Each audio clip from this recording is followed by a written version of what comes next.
மற்றவங்களோட நீ உயர்ந்துக்கிட்டு போனால் ஃபஸ்ட்டு அந்த உயர்வு நிலையானதான்னு பார்க்கணும். அது நிலையானதாக இருந்தாலும் நம்ம ஓவராக ஆடக்கூடாது. எப்போ வேணாலும் எது வேணாலும் மாறலாம். மாற்றமொன்றே மாறாதது. ஓகே, இந்த கதையை உங்களிடம் சொல்வது உங்கள் அன்பு தோழி விஜயா. வாங்க கதைக்குள்ளே போகலாம். பனைமரமும் ஓணாங்கொடியும். ஐப்பசி கார்த்திகை அடைமழை பெய்து ஓய்ந்தது. அடுத்து மார்கழியில் ஓணாங்கொடி ஒன்று முளைத்த வேகத்தில் பக்கத்திலுள்ள பனைமரத்தின் மேல் பற்றி படர்ந்து வளைந்து வளைந்து மேலே சென்று ஓங்கி படர்ந்தது. தை மாதத்தில் பனைமரத்து மட்டைகளையும் ஒரு சுற்று சுற்றி மேலும் வளைத்து வளர்ந்து தொங்கியது.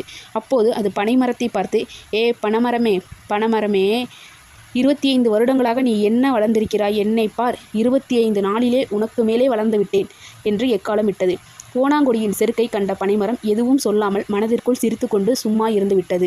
அடுத்து வந்த பங்குனி சித்திரை மாதங்களில் ஓணாங்கொடி வாடி போய் தலை சாய்ந்து கீழே விழத் தொடங்கியது.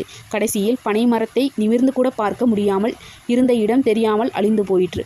இதை பற்றி சிறிதும் கவலை இல்லாமல் முன்போலவே நிமிர்ந்து நின்று கொண்டிருந்த பனைமரம், ஆற்றலும் அறிவும் உடையார் எப்போதும் ஒரே தன்மையாக இருப்பர். மற்றவர் எப்படி விரைந்து வளர்கிறார்களோ அப்படியே தளர்வர் என்று எண்ணித்தான் பனைமரம் அப்போது மனதுக்குள் சிரித்ததோ. இதிலிருந்து அற்பர் வாழ்வு அவ்வளவுதான் என்பது மட்டும் நமக்கு புரிகிறது. இந்த கதையை பற்றி உங்களுக்கு என்ன தோணுதோ அதை கமெண்ட் பண்ணுங்கள். இந்த கதை பிடிச்சிருந்தா லைக் பண்ணுங்கள், ஷேர் பண்ணுங்கள், சப்ஸ்கிரைப் பண்ணுங்கள். ஓகே, அடுத்த கதையில் சந்திக்கலாம். பாய்.